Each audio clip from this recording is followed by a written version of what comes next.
continuación, ¿qué propone?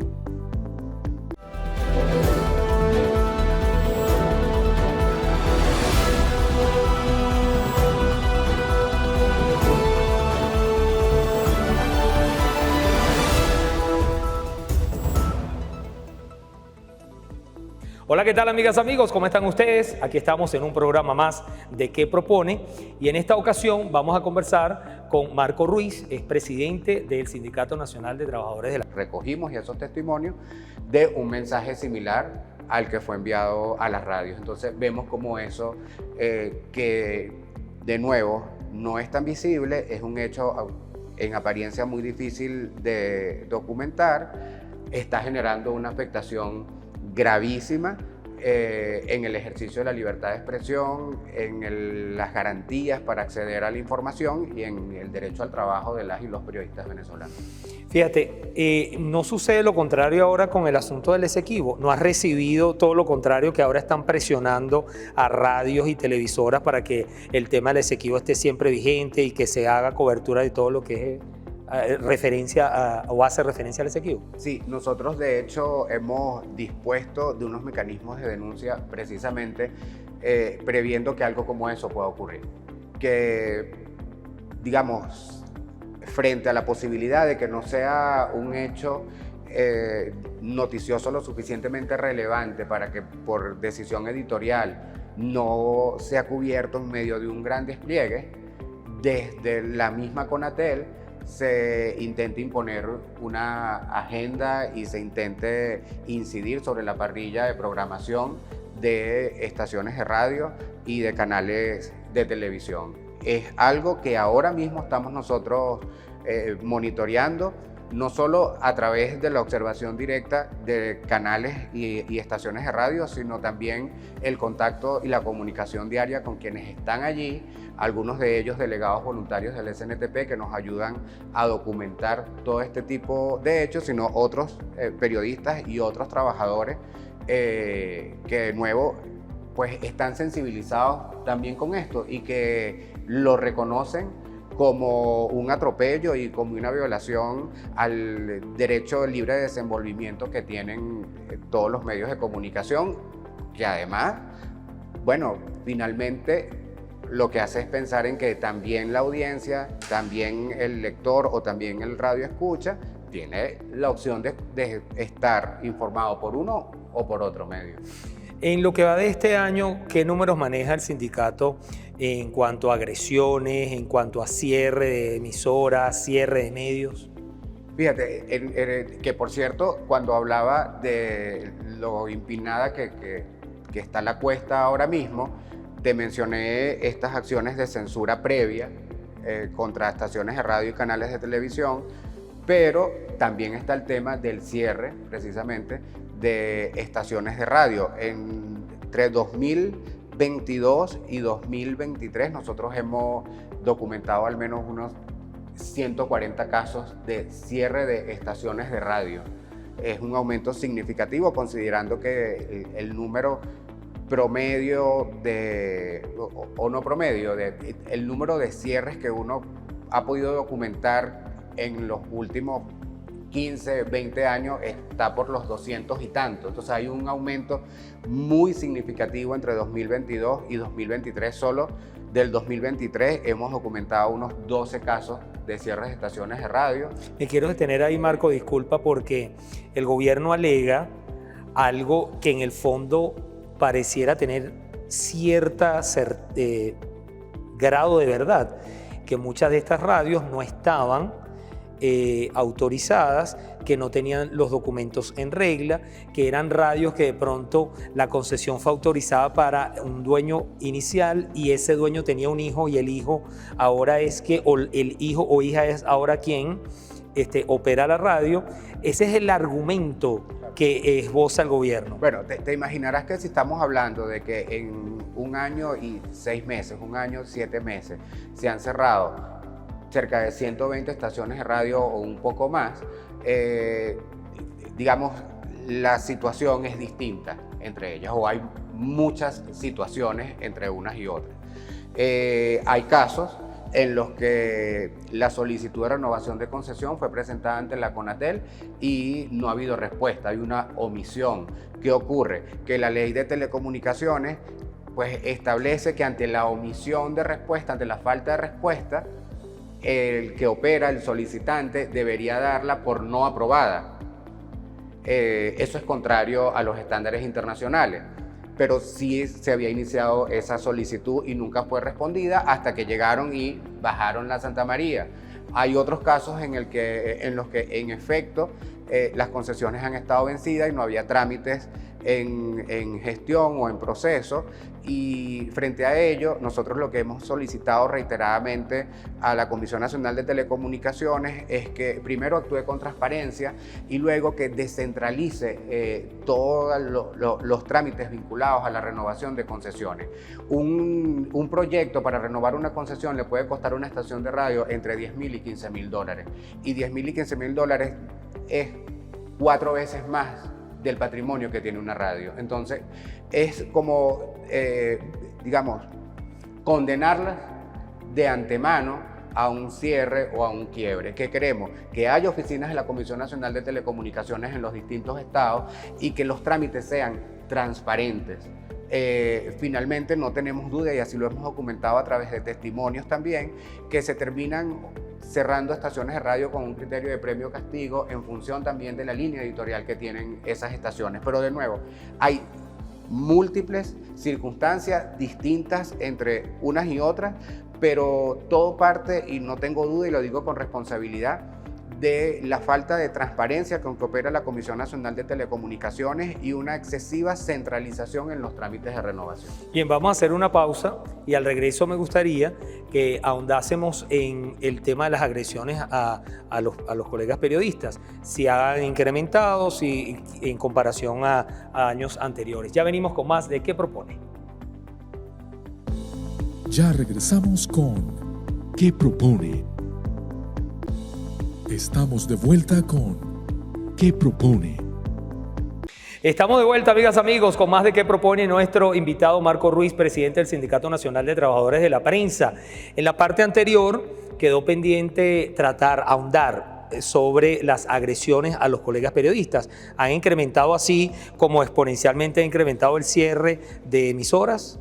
No, las agresiones, si nos referimos a agresiones físicas, si nos referimos a detenciones o desapariciones que fueron alarmantes, sobre todo en los años 2017, 2018, digamos, han bajado en cantidad. No son casos que nosotros hemos tenido que documentar con demasiada frecuencia.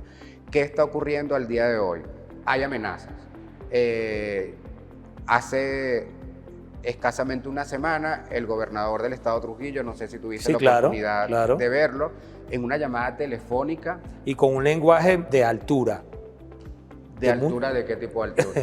Por eso, de altura. Sí, no, realmente uno no pierde la capacidad de asombro, como una persona con la investidura, además que de un gobernador, en este caso, como les comentaba, el gobernador del estado Trujillo llamó a un periodista que además es director de un medio regional que se llama Palpitar Trujillano, y de viva voz le dijo, bueno, lo amenazó, además con algunas palabras que pudiesen ser irrepetibles por respeto a la audiencia. Ese tipo de cosas sigue ocurriendo. Amenazas, hostigamiento verbal, mecanismos que intentan generar inhibición en los y las periodistas. El tema de negar el acceso a la información, vemos como en los últimos meses, por ejemplo, todo el tema de cobertura de situaciones de salud, hospitales, sistema público de salud, ha sido nuevamente un espacio en el que se ha negado la posibilidad de que los periodistas puedan hacer trabajo. Ocurrió recientemente en el estado Monagas, ocurrió recientemente también en el estado Nueva Esparta. Siguen habiendo algunos reporteros, algunos periodistas y algunos reporteros gráficos sometidos a la persecución judicial.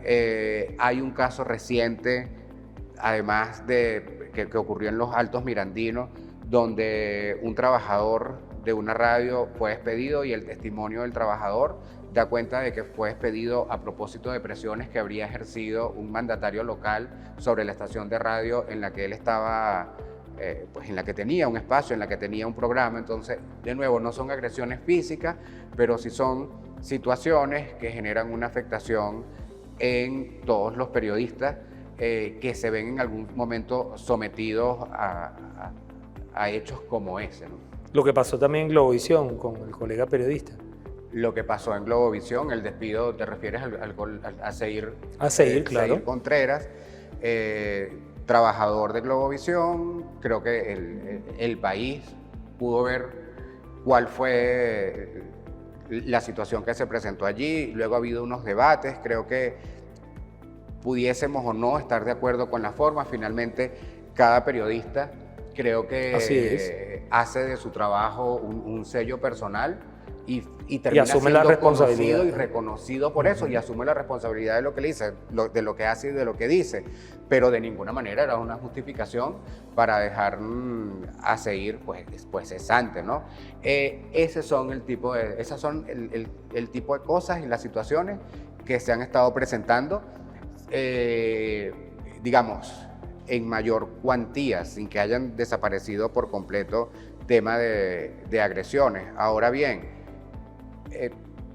es una situación que nosotros claramente podemos pensar que va a repetirse, que a propósito de que ha iniciado un ciclo electoral que se inició incluso con la campaña de las elecciones primarias, luego la celebración de las primarias y ahora todos estos meses hasta la celebración de un eventual proceso de elecciones presidenciales, creemos que las agresiones contra periodistas y la persecución contra medios de comunicación puede, digamos, aumentar, ¿no? Y lo han alertado incluso organismos internacionales. Recién también lo dijo el Comité de Derechos Humanos de Naciones Unidas, lo dijo cuando vino en su papel de observador la Unión Europea, lo ha dicho también la misión de determinación de los hechos. Han puesto sobre la mesa el tema de medios de comunicación y periodistas. En tu caso, ¿has recibido amenazas, persecución o no? No, y espero no recibirlas a partir de ahora, que digo públicamente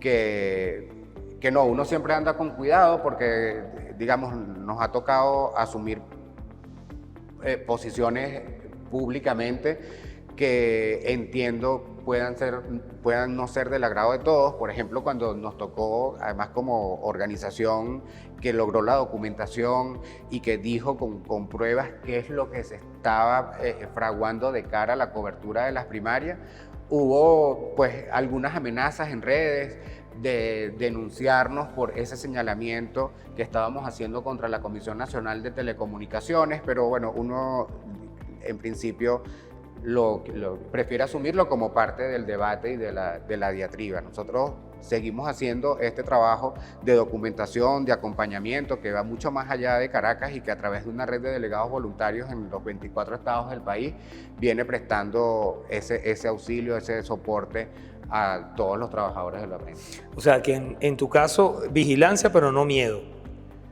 No hay miedo. Tratamos de ser muy responsables, además, con la documentación. Es decir, nosotros muy difícilmente podemos ser señalados por decir algo de lo que no tenemos prueba. Te decía, por ejemplo, antes, nosotros tenemos los mensajes enviados y los nombres, porque ciertamente es difícil decir sí. La Comisión Nacional de Telecomunicaciones instruyó a todas las estaciones de radio. Es una cosa, digamos, nosotros sabíamos además la significación no solo que iba a tener en el país, sino internacionalmente, cómo ese mensaje iba a ser recogido por organismos multilaterales o ONGs que iban a estar haciendo seguimiento a lo que aquí ocurría. Entonces, nosotros difícilmente podemos asegurar algo de lo que no tengamos prueba. Eso no nos exime porque además vivimos en un país donde el Estado de Derecho pues no está garantizado.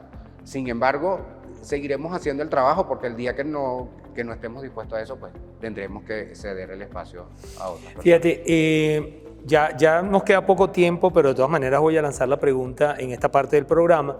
Quiero conocer si lo que se percibe es que el gobierno, como se dice en términos populares, ha reculado un poco con estos acuerdos, con esta de sentarse en la mesa también con respecto a los medios de comunicación y el manejo con los periodistas. ¿Eso está siendo posible en este momento o sencillamente el gobierno puede dar muestras de cambio en algunas cosas, menos en esto?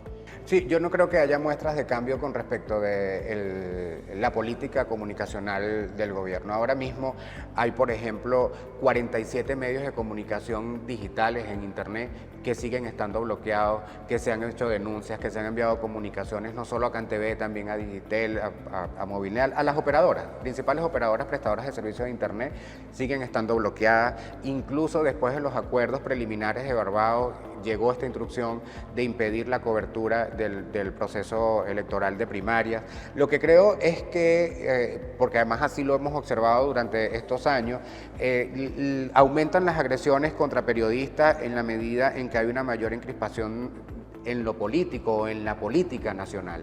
Y bueno, venimos de un tiempo en el que no ha habido este tipo de situaciones, no ha habido protestas demasiado significativas en la calle, ha habido protestas como por sectores que han venido haciendo su trabajo, no ha habido convocatoria a procesos electorales importantes, nosotros creímos que con las primarias podía ocurrir, sin embargo, capaz eso sí está vinculado a los acuerdos.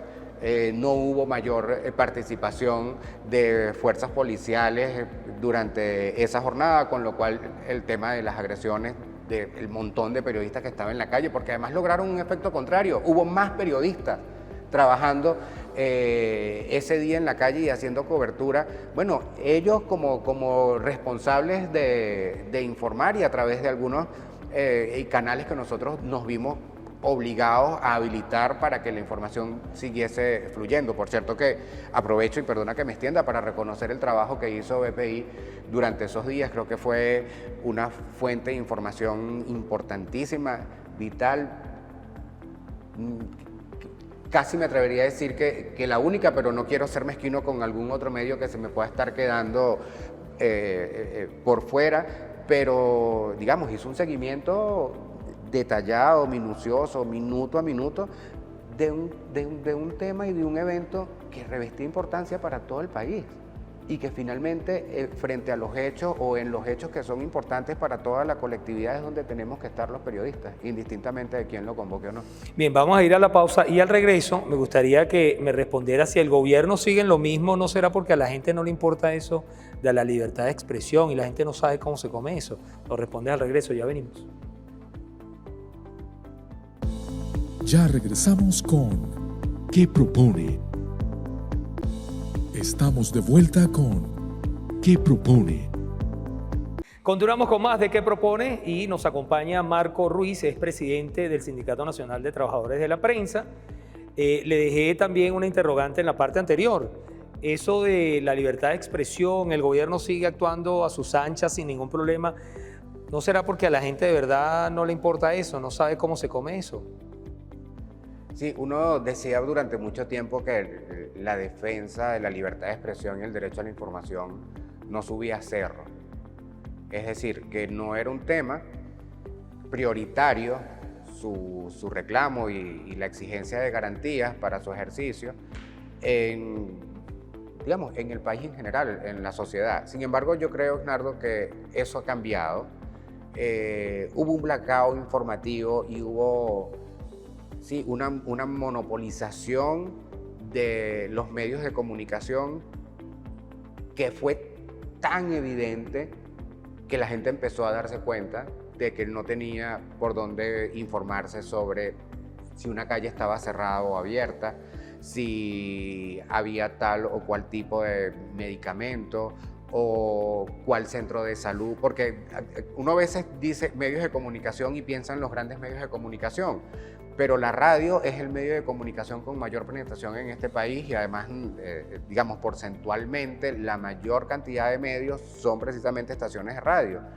Y más allá de Caracas, donde hay un país inmenso, la radio es el medio no solo por el que recibe información la gente, sino a través del cual recibe Sí, información, pero información para la utilidad diaria. Es el medio por el que incluso manda mensajes. Es decir, necesito tal medicamento, necesito llegar a tal sitio, ¿qué hago? ¿Dónde consigo tal otra cosa? Y bueno, claro, cosas más grandes como qué decisiones tomar, todo este tema vinculado a la economía, una economía tan variante. Eran los medios donde la gente, sin haberlo concientizado, pues recibía información que le permitían tomar mejores decisiones. Cuando dejaron de estar, fue un proceso largo, un proceso en el que realmente también, es verdad, nos sentimos un poco solos los periodistas y los medios, pero cuando fue tan evidente, la gente dijo, oye, ya va, aquí está pasando algo, aquí me falta algo. Como que en redes o por la mensajería de WhatsApp llega una información que ahora mismo yo quiero validar porque parece que, un ejemplo, está trancado la vialidad en el trayecto que debo recorrer para llevar a mis hijos al colegio, o ocurrió un accidente de tal o cual magnitud y eso queda cerca de un lugar. Cuando la gente empezó a ver que no podía enterarse de eso, empezó a generar primero mayor conciencia y luego un mayor apoyo. Y yo creo que entre las tantísimas o los tantísimos errores que ha cometido la administración de Nicolás Maduro, el subestimar la importancia del trabajo de los periodistas, del ejercicio de la libertad de expresión, del derecho que tienen todas y todos, no solo ya los periodistas, sino los venezolanos, de buscar y difundir información, creo que lo ha subestimado y creo que ahora está viendo un poco las consecuencias de eso también. La autocensura y bueno, censura previa, ya dimos un ejemplo, pero la autocensura está, pero en su mejor momento en el país. ¿Eso lo percibe así también el sindicato? Sí, sí. Es lo que ocurre a partir de esos hechos en los que puedes recibir una llamada de alguien que desde el ejercicio del poder o desde la posición de poder te envía un mensaje a García, que decimos nosotros. Eso lo ves cuando, sin necesidad de poner preso a un periodista, lo llamas a rendir declaraciones ante un cuerpo de investigación, sea el 6CPC o sea la Policía Nacional Bolivariana, y lo sometes a un larguísimo interrogatorio. Esos son acciones que generan inhibición, también lo decía antes, y que hacen que la autocensura, que eso o esa situación en la que un periodista se lo piensa 2, 3. Presidente del Sindicato Nacional de Trabajadores de la Prensa, nosotros por supuesto vamos a seguir haciendo el trabajo de cara a todo eso que nos viene en el próximo año 2024. Aquí a través de BPI TV vamos a hacerle el seguimiento necesario.